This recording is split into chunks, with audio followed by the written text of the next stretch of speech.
Let's boogie, people. What's up, everybody? Good morning. It is a new year. Welcome to 2023, y'all. Hope you all had a safe, enjoyable, pleasant weekend. But now it's time to get ready to work.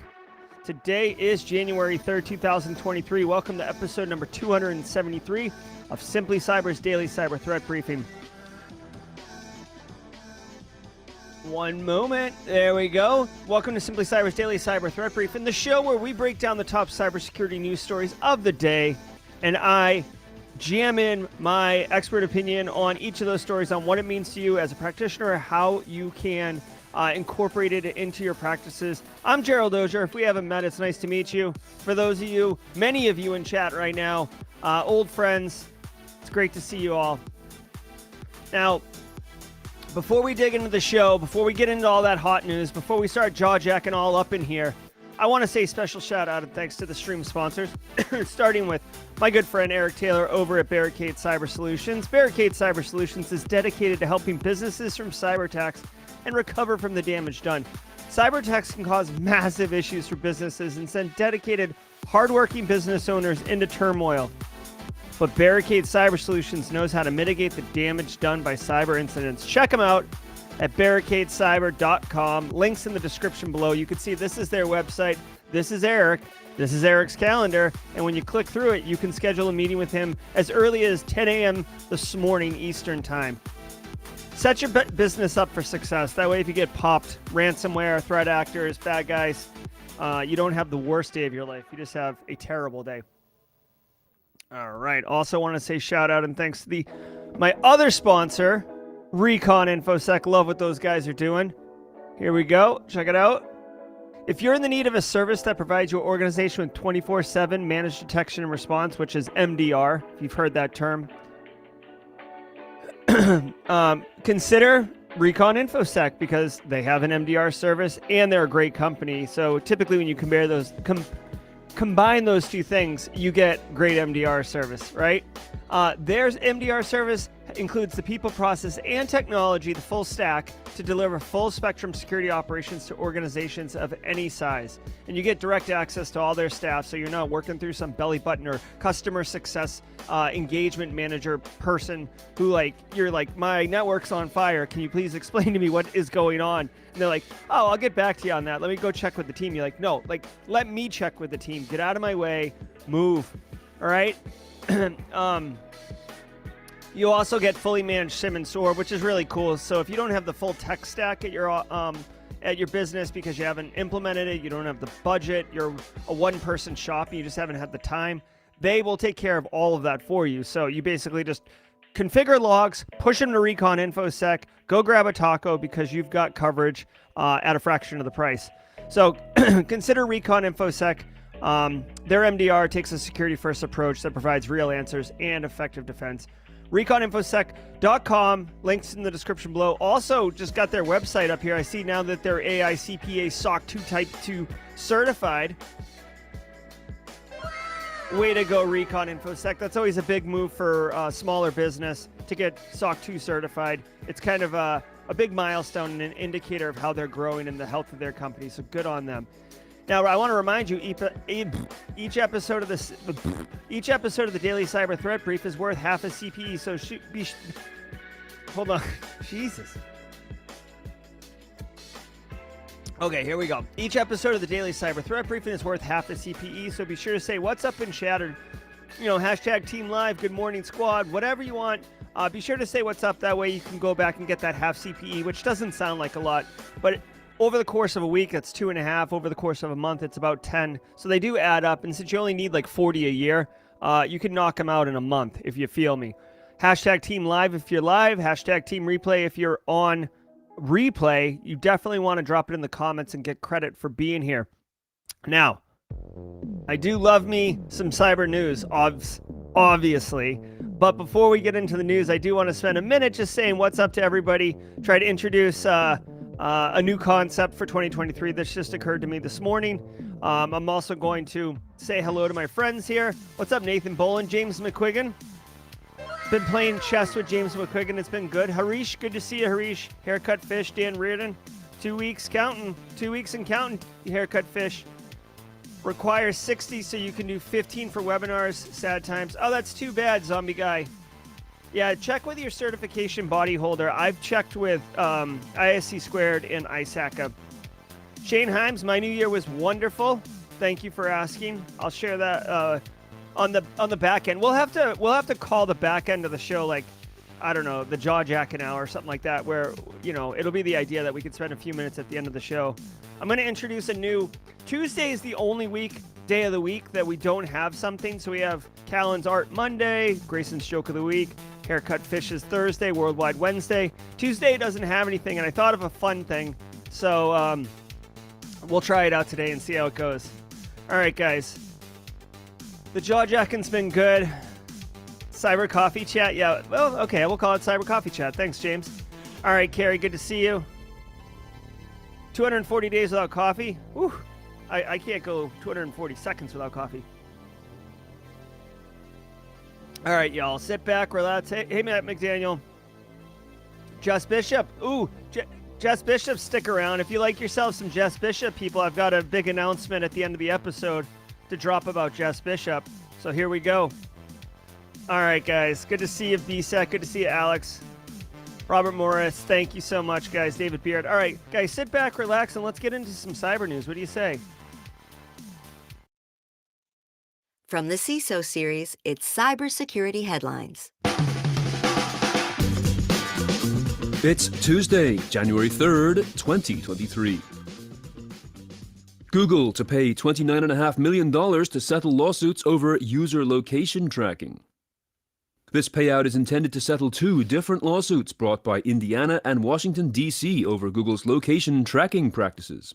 The split is $9.5 million to D.C. and $20 million to Indiana after the states sued the company for charges that it tracked users' locations without their express consent.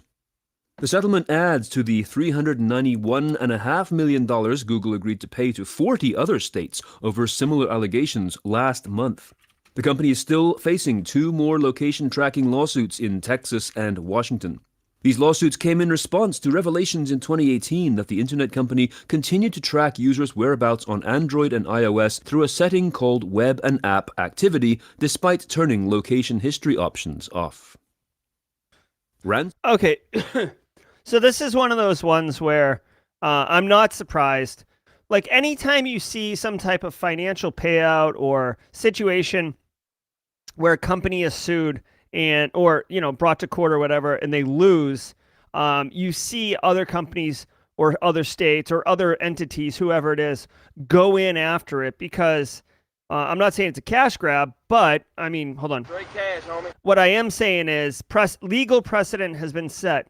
And this is a perfect example of why after Maersk Transportation sued Zurich about not paying their cyber insurance after the NotPetya attack, Mondelez came right in over the top rope like it just got tagged in like some type of SummerSlam Tag Team Championship belt match. And Mondelez got paid out, and the court said same thing, and it was a much faster court case. So here's the deal. Google has already paid out to 40 different U.S. states, as you can see here, $391 million, over allegations that basically you turned off tracking, and Google's like, oh, that's cute. We're just going to continue to track, but it's peace of mind that, you shut it off. Basically, I'm completely simplifying this, but basically, like, there was a toggle on the do you want your privacy, yes or no? And like, regardless of what you did, it was like a child's play activity table where, like, there was nothing connected underneath it. It was just a slider, like, yay, yay. You know what I mean? And in reality, Google's like, no, we're going to completely harvest this data, and we're going to go hard as a until we get caught. No big deal. Okay? So after the first couple states started suing them for this and Google agreed to pay, it would be dumb. You are so dumb. It would be so dumb for other states not to jump in and go to bat for their constituents, right? Protect their citizens' rights, but also make money. So this isn't surprising. They said in the story that there's like 10 other states that are still outstanding. I guarantee you those states are going to get paid just the same. Now, I'm always a little Yeah, exactly. I'm a little, goofy about this, but like, okay, $29 million to settle. Okay. $391 million total. So just shy of a $500 million. Okay. I brought it up here. Google's revenue last year was $69 billion. Okay. $69 billion. Now, how much money, just throwing it out there, how much money did Google make off of sucking up all of this data for as long as they did? Like, they may have even just broke even, if not made a profit. So do you see what I'm saying? It's like I get it, and this is good, and these are huge numbers that would, like if I got hit with a $9.5 million lawsuit or whatever, like it would break me. I would live in the street, right? But Google, like, they're able to make more money off of that, pay the fines. And I've said it on the show before. This right here, this $391 million, this is like the cost of doing business in the information age for data hoarding mega conglomerates, right? Like, it's the cost of doing business. Like, they probably, with all due respect, and this is tinfoil hat, Jerry, so please get your emotes ready. Google probably has a line item in their 2023 budgets for lawsuits, right? Like, let's budget it in. We're always getting hammered with these things, obviously. Like, let's put a line item in. What do you say, guys? Like $1 billion? That should cover us worldwide. Okay, no problem. Let's do it. So, it is what it is, y'all. Ransomware gang cloned a victim's website to leak stolen data. The ransomware operators at AlphaV have become creative with their extortion tactics and, in at least one case, have created a replica of a victim's site to publish stolen data on it. The gang, also known as Black Cat, is known for testing new extortion tactics as a way to pressure and shame their victims into paying. On December 26th, the threat actor published on their data leak site hidden on the Tor network that they had compromised a company in financial services. Since the victim did not meet the threat actor's demand, Black Cat decided to leak the data consisting of memos to staff, payment forms, employee information, data on assets and expenses, financial data for partners, and passport scans on a site that mimics the victim's as far as the appearance and domain name go. This was done to ensure wide availability of the stolen files, as opposed to keeping them on the dark web. Wow. All right. So Alfie, which, if you guys don't remember, like of all the ransomware threat actor groups, Alfie is the one that is like the most, senior superlatives in high school. Like, Alfie's the most likely to change their name. Like, they were Darkside, Colonial Pipeline Hack, then they were Black Matter, or Black Matter, and then Black Side, and then I can't remember them all now, but like, it was like dark and then 2 or 3 black ones, Black Cat, and now they're Alpha V, which isn't super important, but it is kind of interesting for the ransomware ecosystem. Yeah, Black Matter. Thanks, Joel. I thought it was Black Matter. I think that Black Matter was what they were right after Dark Side. Okay, so Joel Belton, Threat Intel experts up in here. He's setting us straight. Thanks, Joel. Here's the deal. Conti was pretty good or Wizard Spider, which is the gang that used Conti. They were pretty good at like kind of innovating. It feels so like gross. Like, I want to take a shower to like give these threat actor groups credit for being like, innovative businesses. But Wizard Spider was kind of innovative in that they came up with like the big game hunting. They came up with, or they kind of made popular the double extortion technique where you exfil data and then sell that as well.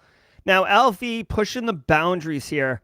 I find it interesting because, I mean, at the end of the day, it's all about human psychology, right? Like, the ransomware threat actor groups are trying to find leverage points and pain points on their victims in order to force their hand to pay the ransom. And in this case, they literally clone the victim's website and then make all the data available, which I got to tell you guys, pretty effective. Like, if some company had their data published, right, but I had to get a Tor browser and go online, like, the likelihood or the frequency of visits to that data is going to be limited to other threat actors, right? So now your victim is like, oh my God, like how many other people are going to attack me? Bolster the defenses. Or in this case, they put it on the public web and make it look just like your site. And now, curious people come over. They might even email. They have all your clients' email addresses, so they could email all your clients and say, hey, effective immediately, we've published all of our data. Make it look like it's coming from you. Website's going to look the same. Carl's not going to know any different. Carl's going to be like, oh, I guess they just published all this stuff. And people are curious. So now they're going to have a bunch of people go over there. Not a good look for the victim, obviously. One thing that comes to mind right away is like where is that public website hosted? And is there any way for ISPs to block it, right? Because if it's in the United States, you could shut it down technically. If it's bulletproof hosting in, Russia or Eastern Europe or something like that, I guess that's a little bit more difficult, but they'd still have to register the domain name, which, I don't know. I feel like by putting it on the public web, there's a couple ways for the victim to kind of defend itself a little bit. The thing with the dark web is like, it's much harder to kind of pull down a dark website. It's not impossible. Obviously, the FBI does it all the time, but a clear web would be a little bit easier to take down. So I don't know, kind of curious. Obviously, the threat actors are going to continue to do this if it proves financially lucrative, like it's paying more than it's costing them, and the level of friction it takes for the threat actors to create this, because they literally have to clone the website, register a domain name, get web server space. Like they have to go through effort to get this right. Now, if they're making $1 million, $2 million, it's worth it. But it's an interesting development, one to keep an eye on. Lockbit gang apologizes and gives Sick Kids Hospital free decryptor. Good. The Lockbit ransomware gang has apologized to Toronto's Hospital for Sick Children, also known as Sick Kids, saying one of its members violated the rules by attacking the healthcare organization. It then sent the hospital a free decryptor. On December 18th, the hospital suffered a ransomware attack that impacted internal and corporate systems, hospital phone lines, and their website. While the attack only encrypted a few systems, Sick Kids stated that the incident caused delays in receiving lab and imaging results and resulted in longer patient wait times. In a statement that included the apology, the gang blamed a partner who, quote, violated our rules and is blocked and is no longer in our affiliate program. Good. End quote. Okay, so a couple things here. Lockbit is a ransomware as a service gang. So you got to remember, like Lockbit has a nucleus of gang members that kind of run the operation. But anyone like me, you, Kimberly, Jay Smith, Cyber Munchkin, we could all go become affiliates and without getting into all the details, we get access to Lockbit ransomware. We detonate the Lockbit ransomware, and Lockbit ransomware gang handles all of the upkeep of the malware and the transactions of the ransom and, all that stuff. And then basically you get in, drop it, and then you get a piece of the pie when it happens. So Lockbit can't control who signs up for their affiliate program. I mean, there's some level of due diligence, I'm sure, to make sure it's not a cop. But for the most part, they can't control it. So when you have a acceptable use policy, hold on. Even threat actors have GRC capabilities, guys, all right? So win for GRC. Obviously, Lockbit ransomware has a acceptable use policy of their malware to not target healthcare organizations. And this affiliate attacked this Toronto hospital, which, by the way, to add insult to injury, it's like a hospital for sick kids. Like, dude, you suck. So when they hit, obviously Lockbit is like, no, this isn't cool. Helps. Again, we talked about this last week. Like, I'm glad Lockbit enforced their policies on their affiliates, kicked this dude out or kicked this lady out. I suspect it's a dude.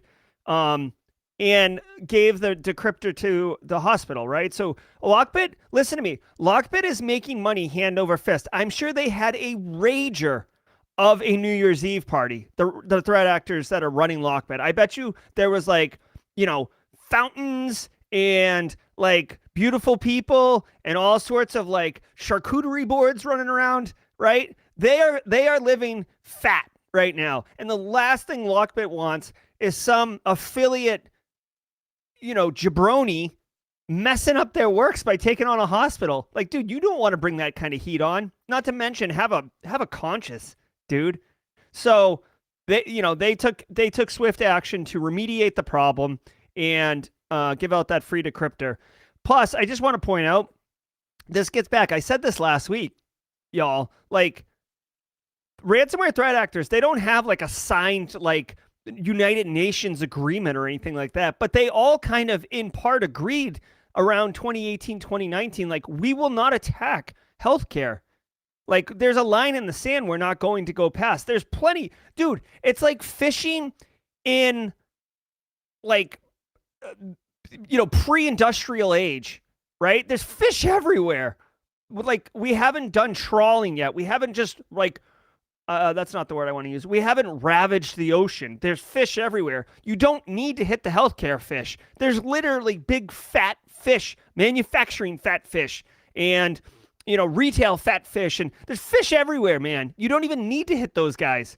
So I appreciate that they stick by that, and that's what's going on there. So let's go. And by the way, I'm not giving Lockbit a pass here. I'm not going to be like, well, you can hit my organization then, since you guys are such great people. Like, they still suck. Like, let's not like paint these guys as superheroes. But let's be real. There's different shades of suck, and there's that. Personal health information of 42 million Americans leaked between 2016 and 2021. Researchers from medical research and media group JAMA Network analyzed trends in ransomware attacks on U.S. hospitals, clinics, and healthcare delivery organizations between 2016 and 2021. They found that in this period, the annual number of ransomware attacks more than doubled from 43 to 91, exposing the personal health information of nearly 42 million patients. It also observed, quote, during the study period, ransomware attacks exposed larger quantities of personal health information and grew more likely to affect large organizations with multiple facilities, end quote. The report also notes that 20% of healthcare organizations that suffered a ransomware attack were able to restore data from backups. Okay, so this is interesting. So, I just got off my soapbox talking about healthcare and the agreement that they, like, ransomware threat actors wouldn't do it. And, it looks like statistics are supporting an argument that since 2016, the number of attacks on healthcare organizations have doubled. As you can see here, it looks like one in 5?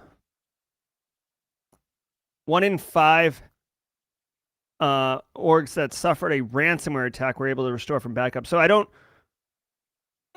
not sure how many cyber attacks were ransomware. It does say that 53% of ransomware attacks attacked in multiple facilities. They mainly targeted clinics, then hospitals. So, guys, healthcare in the United States, at least, is a really complicated system, right? It's not just all hospitals. Like, clinics could be like, outpatient clinics, get blood done, lab work, all these other things. It doesn't make it any less sensitive when you hit it, but it's not delivering patient care, like delivery rooms and stuff like that. So this is a nauseating trend. I guess the one good thing we can see is that from 2020 to 2021, it didn't rise that much. PHI, fulls, as they're called, FULLZ, fulls, is worth some money on the dark web. You can use it to get to do identity theft, to get access to medicine, to extort and blackmail people. We saw famously there was like a mayoral race somewhere. I can't remember the details, but there was a mayoral race where the medical record of one of the candidates came out and it showed that they were really sick, and it affected the outcome of the election because people were like, well, this guy's sick. Like, I'm not sure it's worth. He might not survive his term in office or whatever. So, yeah. Ransomware attacks 43 to 91. Okay, that's still kind of low. I mean, for what it's worth. I don't know.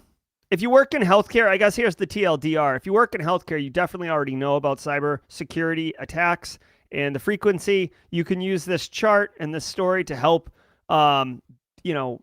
make a compelling argument on why you need money, either for an MDR service, Recon InfoSec, or to get staff. Also, I just want to point out the common disruptions were canceled appointments, surgeries, system downtime, and ambulance diversion. If you're doing tabletop exercises or business continuity exercises, you should use these right here as the scenarios. Okay, we suffer a cybersecurity incident, and all appointments, the appointment system is down. How do we operate? If someone walks in and says, I have an appointment, like, how do we do business? Is it something that we continue to do? Is there downtime procedures? How many days can we go without understanding what the appointment surgery schedule is? And is it acceptable? Can we come up with a background? Final thing on this, I want to point out ambulance diversion. You might think big deal. Like instead of going to, our sister Grace of Mary, you send me to Beth Israel. But in reality, we've seen instances where a woman has died in the UK because the hospital she was being sent to was under ransomware attack, and she had to be diverted to another hospital that was further away, and she didn't get the medical treatment she needed in the time she needed it, and she ended up dying. This was 2 years ago. So ambulance diversion can have significant impact, including potentially death. So be mindful of that. And now a word from our sponsor, App Omni. Did you know that over half of companies have sensitive SaaS data exposed on the public internet? And many breaches making headlines now involve SaaS apps? App Omni can help. App Omni identifies misconfigurations and guides remediation to keep your SaaS data secure. We help security teams make sense of data access permissions, third-party app visibility, and threat detection across their entire SaaS ecosystem. You can get started at appomni.com. That's appomni.com. All right, here we go. All right, guys, we're at the mid-roll. If you're new here, if this is just your first time, halfway through the show, the podcast does a little bit of a marketing sales thing. So because it's a natural stop, I like to just say what's up for a minute and ask you guys if you're getting entertainment value, if you're getting educational value, if you're enjoying the network, do me a favor and hit the like button. It's good for the algorithm. It helps promote the show to other cybersecurity practitioners who have yet to find us and realize all the goodness that is the Daily Cyber Threat Briefing. I want to say thank you to Barricade Cyber Solutions and Recon InfoSec for their continued support.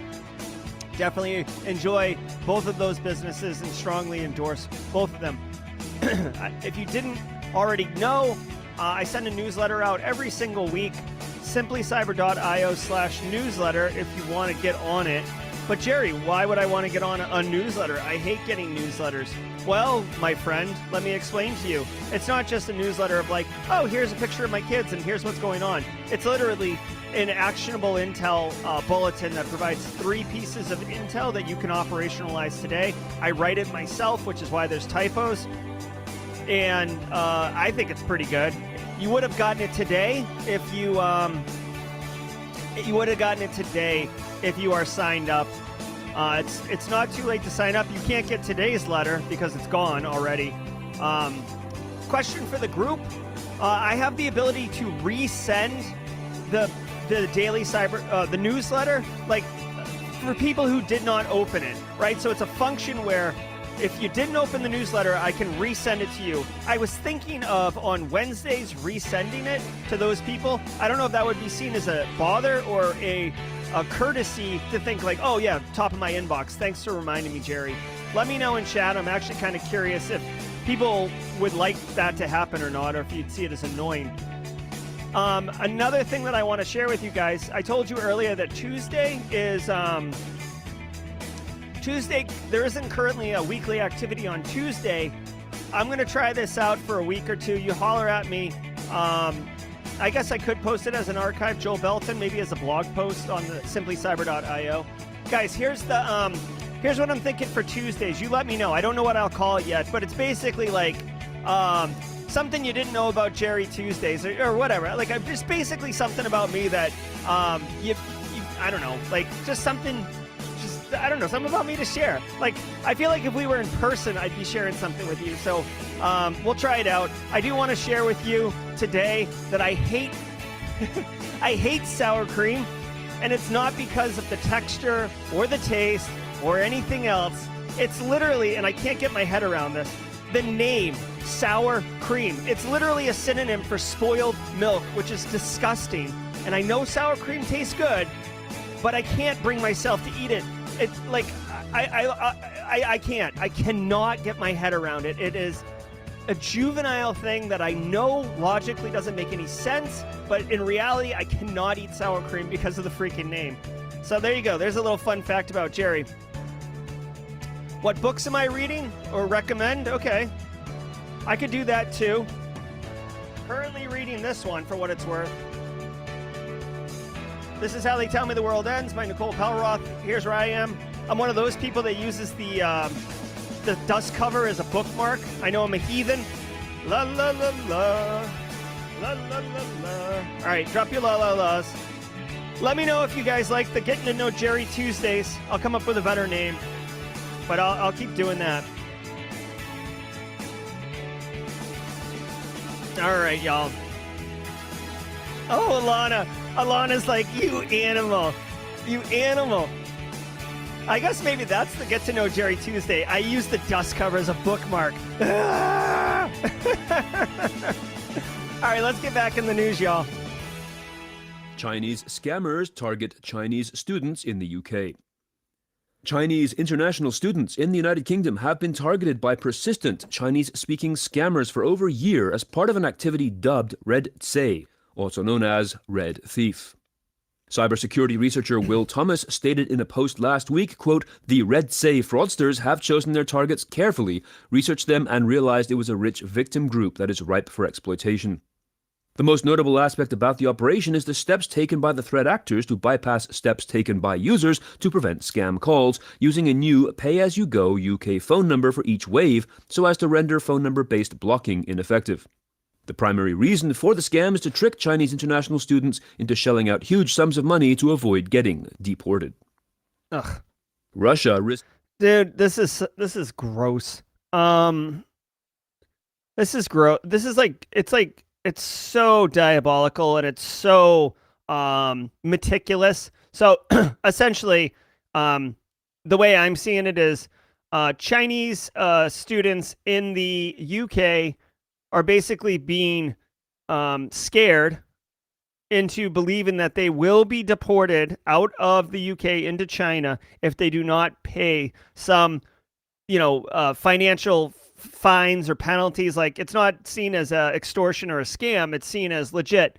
It sucks, man, because, you're in China as you're abroad, right? You're probably enjoying living in the UK. The language may be a second language. You may not be great at English. You get these calls. You don't know what to do. The scammers are not being pesky and persistent, so they'll call you once or twice a month and then escalate it so it would behave as a business would behave. And then they basically threaten you to be deported or pay the fine. And apparently many are paying the fine. It just sucks to take advantage of these people in such a gross way, especially when it's difficult to actually get good information on whether or not it is a legit service. Looks like they're actually running a pretty organized operation here.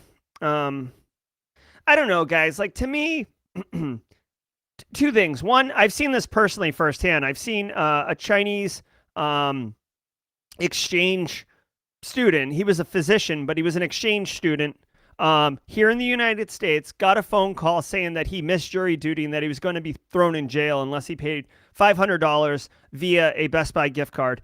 And the physician went and bought a Best Buy gift card. And it was only while he was like scratching the back off and trying to call to avoid going to jail that somebody saw him and was like, "What are you doing?" And he told them that he didn't want to go to jail. And they're like, "That's not how it works in the United States."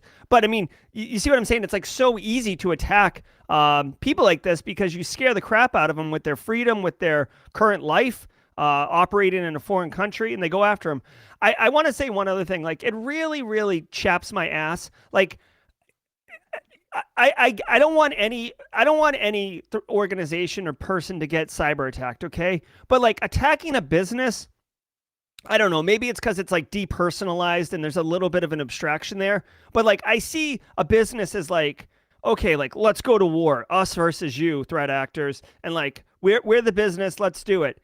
And it's not acceptable, but I feel more at peace than when you're attacking a freaking individual. Like when you're attacking an individual, you're scum. Like you're terrorizing somebody basically, and that's horrible. This person has every right to a good life and not have to deal with your bullshit coming at me with, you know, you're going to be thrown in jail, you're going to be deported, you're going to be ruined. You know what I mean? Like life's hard enough already, people. You don't need this scumbag up in your business. A personal attacks really bother me. All right, thank you. Anyways, the TLDR here is if you're in the UK and you work in a business that has Chinese students, maybe you work in higher ed in the UK, maybe you work at a teaching college, whatever, you may want to advise them that this scam is going. I think that might be a small subset of Simply Cyber community members, but worth knowing. Causing IT worker flight with remote working law. Yeah, Jeremy. Russia's bruised IT We just sector become risks best friends, losing yeah. more workers in the new year because of planned legislation on remote working, as authorities try to lure back some of the tens of thousands who have gone abroad. IT workers featured prominently among many Russians who fled after Moscow sent its army into Ukraine on February 24th last year, as well as the hundreds of thousands who followed when a military call-up began in September. The government estimates that 100,000 IT specialists currently work for Russian companies overseas, but now legislation is being mooted for early this year that could ban remote working for some professions. An additional fear for the lawmakers is that more Russian IT professionals could end up working in NATO countries, inadvertently sharing sensitive security information, and have therefore proposed banning some IT specialists from actually leaving Russia. Yeah. Okay, so here's a no surprise. All right. Russia making lots of decisions that normal citizens don't agree with. They invaded Ukraine. They are, from a commercial capitalism perspective, many companies pulled out of Russia early in March of 2022. There's been conscription, forcing people to join the military when they don't want to. They are in absolute turmoil and massive disruption. And when your population leaves, things like, building buildings, taking out the trash, municipality stuff, continuing to develop technology, IT innovation, teaching, like your core societal capabilities begin to break down when you don't have the humans there to actually execute on them, right? And it looks like people were fled but continue to do their job working remotely. Russia, and it looks like they're trying to pass legislation to say like, oh, you can't work remote. Like that's illegal now. So you can either come back. I don't even know what you would do, man. I mean, if you like fled to like Belize, for example, and you've been working remotely from Belize, and you're going to get fired if you don't come back to Russia. What do you do? Do you like find a new job? Can you even stay in Belize? Like I don't know. Maybe you have family, loved ones that you're caring for that are back in Russia. I don't know. To me, all this has nothing to do with like work efficacy, like all of the arguments and all of the straw man arguments around remote workforce and why it's a terrible idea, quiet quitting, you're not getting the productivity, there's a term, I forget what it was, where people have like more than like 2 or 3 full-time jobs. There's a term for it, but people are doing that. This has nothing to do with this. I feel like this has to do with bringing human bodies back into the motherland in order to have a functional society. That's what I think this is. They've got some serious problems, man. It wasn't just like invade Ukraine, love to mother Russia, and let's go. No, it's not moonlighting. There's actually another term, overemployed. Thank you, Pamela. Yeah, Pamela's got it. Yeah, overemployment. All right, let's keep going. Ransomware ecosystem becoming more diverse for 2023. In CSO Online, senior writer Lucian Constantine posits that the ransomware ecosystem changed significantly in 2022, with attackers shifting from large groups that dominated the landscape towards smaller ransomware-as-a-service operations in search of more flexibility and drawing less attention from law enforcement. This brought in a diversification of tactics, techniques, and procedures, otherwise known as TTPs, more indicators of compromise to track, and potentially more hurdles to jump through when trying to negotiate or pay ransoms. He quotes researchers from Cisco's Talos group in their annual report who date the accelerated landscape changes back to the Colonial Pipeline DarkSide ransomware attack and subsequent law enforcement takedown of Revil. In some good news, however, half of Cisco Talos' ransomware-related incident response engagements have been in the pre-ransomware stage, showing that companies are getting better at detecting TTPs associated with pre-ransomware activities. Be sure to check out... All right, nice. Okay, so a couple things here. As the year ends, these threat intelligence companies put out annual reports. So you can expect in the next, say 6 to 8 weeks, there will be multiple stories coming out on the Daily Cyber Threat Briefing of year-end review. Like, oh, here's what happened in 2022, et cetera, et cetera. It's guaranteed to happen. It happens every year. And, that's fine. That's no big deal. Let's get some music. So one interesting finding here from Cisco Talos, who is an excellent threat intelligence company, they put out good information, is that the big ransomware threat actor groups are drawing too much heat, and there's a bunch of smaller ones out there, which, whatever. Like, we just talked about Lockbit as a ransomware as a service gang. Some of the other ones are ransomware as a service, so it's no surprise that that's what they're doing. I'd be curious, Joel Belton, other individuals who work in the threat intel space, are you seeing this diffusion of ransomware threat operations as muddying the waters, if you will, of being able to do intel on these groups, or is it not really changed? My suspicion is that it's not really changed. Here's my hot take, okay? You can have tons of small threat actor groups, but there's really only like a handful of groups that are actually running ransomware operations. The small threat groups, the small threat groups that are operating right now, my suspicion, my speculation is that they are leveraging the big dogs, the big dogs operations for their own operations. So even though there's more threat actor groups, in reality, they're not developing new techniques. They're not writing new malware. It's much more cobbled together and stuff like that. Think of it as like Amazon drop shipping, right? If you've watched a single passive income video in 2022, right? It's still Amazon, right? It's still the Amazon logistics and workflow and interface and all that crap. It's just some small player kind of getting into the fold of it all. They're not creating a new Amazon, right? I don't know if that's exactly a one-to-one metaphor, but my point is, as much as this story indicates that the ecosystem is becoming more diverse, I think it's just the players that are in the ecosystem, not the actual experience and impact and resiliency operations and defense mechanisms and all that other crap that we actually care about as practitioners, right? It's just a different person's face on the other end. Attribution can be hard, but at the same time, sometimes attribution's good, but if you're just trying to deal with business operations, it doesn't matter if it's Lockbit, Revil, Hive, Cuba. It doesn't matter. I got punched in the mouth, and I need to recover, right? So that's what the deal is on that. Yes, actually, also worth pointing out, InfoSec Kid drops a FinProc. I'm a crypto evangelist. I love it, love it, love it. As the value of digital currency continues to tank during the crypto winter, it is what it is. It's not good for threat actors. Okay. All right, guys. So if you were here just for the news, thank you so much for being here. We do it every single weekday morning. What we also do at the end of every episode is a little jaw jacking. So if you were here just for the news, I bid you farewell. I wish you the very best. Hope to see you tomorrow at 8 a.m. for the Daily Cyber Threat Briefing. Now, if you like yourself some Simply Cyber, I do want to let everyone know that later today at 4 p.m. Eastern Time, so 7 hours from now, I will be playing Haiku Pro, which is a cyber range platform, live on stream. Now, what makes today interesting is, instead of, me trying to beat the cyber range, my plan is to have ChatGPT do the cyber range. So my plan is I'm just going to be smart hands, and ChatGPT is going to solve the problems.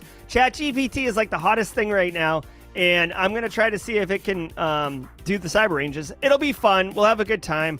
Thanks, Nathan Bolin.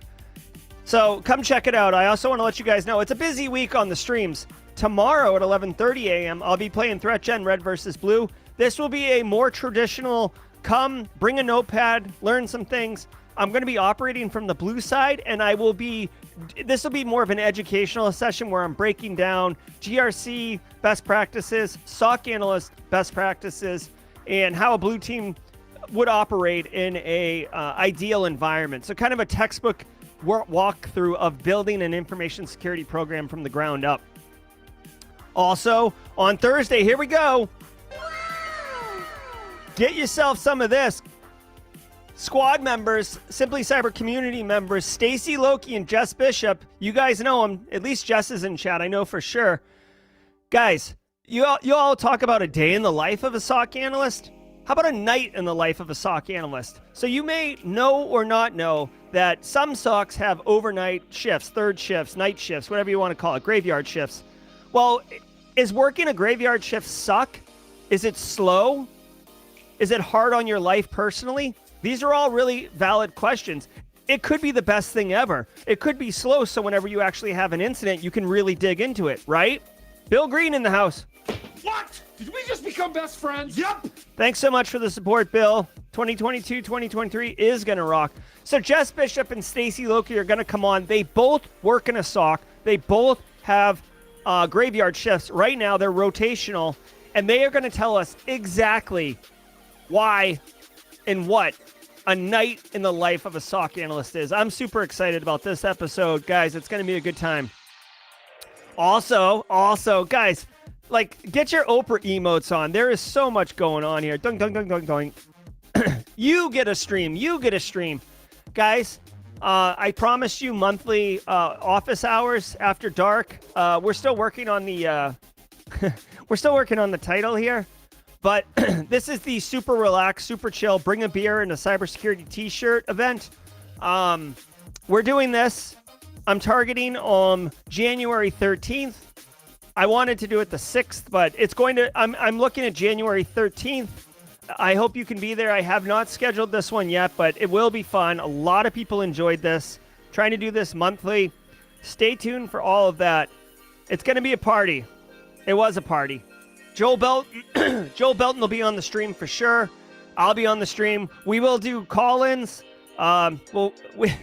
We worked through that. We worked through those challenges last time, so hopefully we'll do a little bit better this time around. I also want to remind everybody, this just occurred to me right now. What is today, the 3rd? Yes.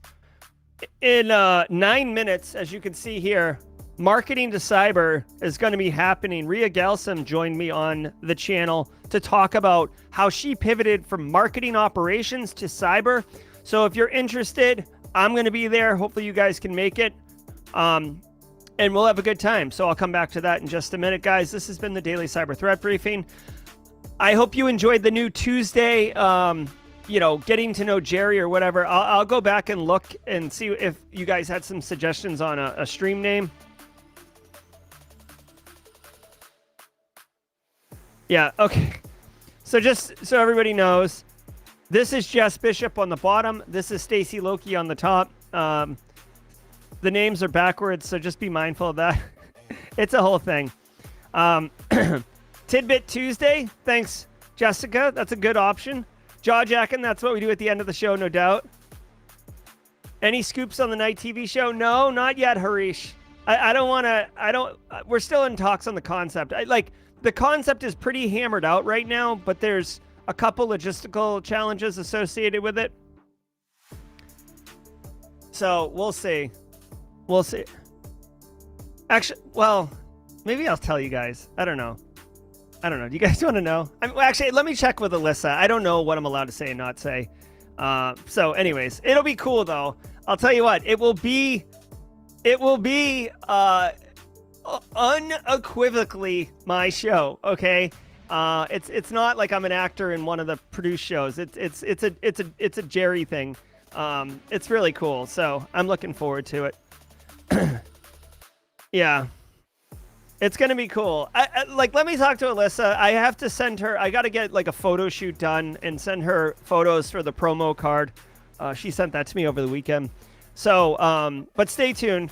Hey, Paula Terranova, good to see you. Yeah, I hope you guys had a great weekend. Guys, can we just jaw jack? Does anyone mind? You guys want to jaw jack for a hot minute? All right. Let me see. We get some music going. Yeah. So it's going to be good. Hey, Justin Gold, good to see you guys. I don't know if anyone's interested, if you are or not. John Hammond on Twitter the other day posted like his 2022 analytics for his YouTube channel and some interesting perspectives. And then I was going to post mine, but I kind of felt like a poser because I'm like, oh, like John did it. Like, what am I just like it kind of seemed not cool. And then what's his Zach? Oh my God, why is Zach's last name Zach Hill? Yeah, Zach Hill. I don't know why Zach's last name's avoiding. But Zach. So Zach from IT Career Questions. I'm like 99% sure it's like Zach Hill, but I don't know why. Thinking about it doesn't make sense to me. Yeah, thanks, Shane. So Zach Hill posted his. So I was like, oh hell, I'll just post mine because I'm inspired. So if you're interested in that, here. If you're interested, I'll just show you really quickly what I'm talking about. Yeah, it's this thread right here. I'll put a link in chat. Like I have graphics of like my analytics, my revenue, my popular shows.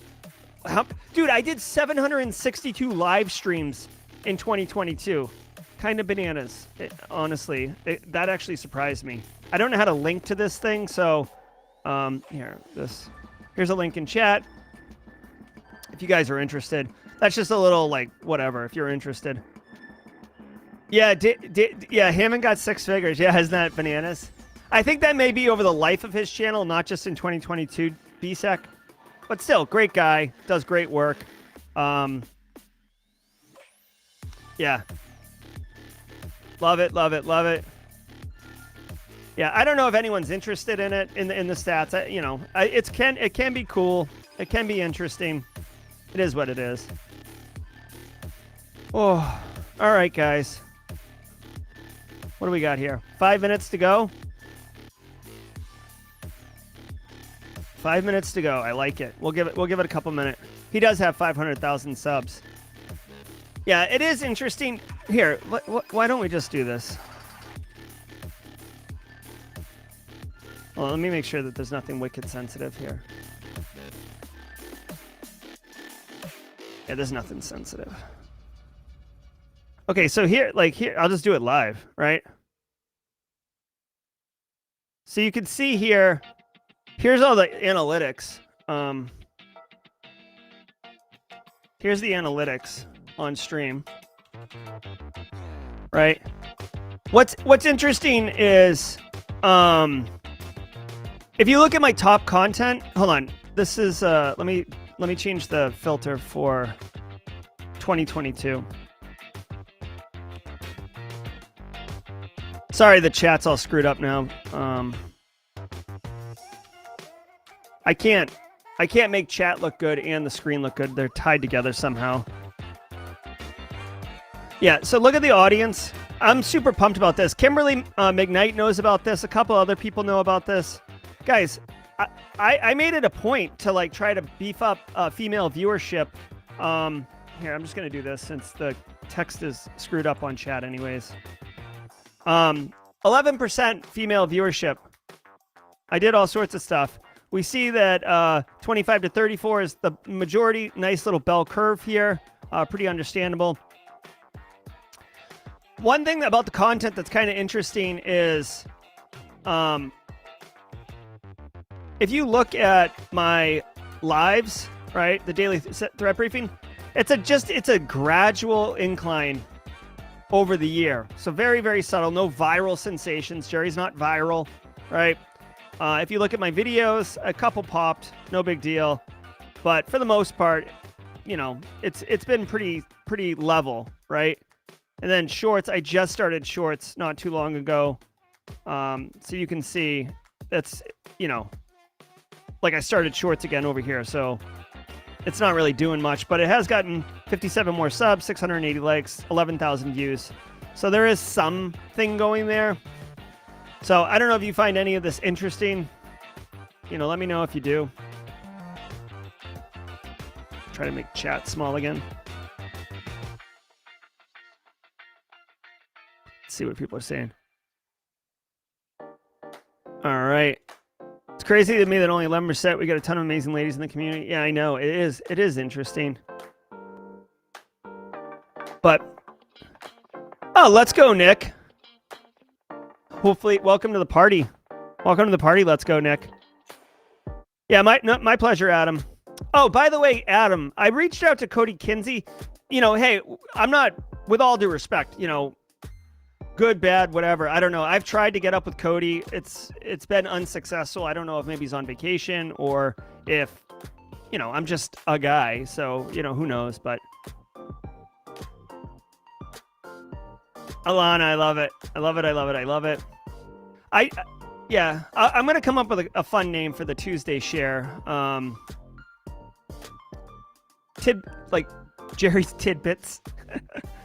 Thanks, Jessica Probst. I appreciate that. What is the percentage of male to female in the cyberspace as a whole? Oh, that's a good point. That's a good question. Let's find out. Male, female, cybersecurity industry, statistics. 16% of cybersecurity specialists are women, according to Zippia. So, all right, you know what? This is my new target. 16.8%. I'm super happy that I'm having 2 of those women on the show this Thursday, actually. So, 2023 goals, y'all. We'll keep working towards it.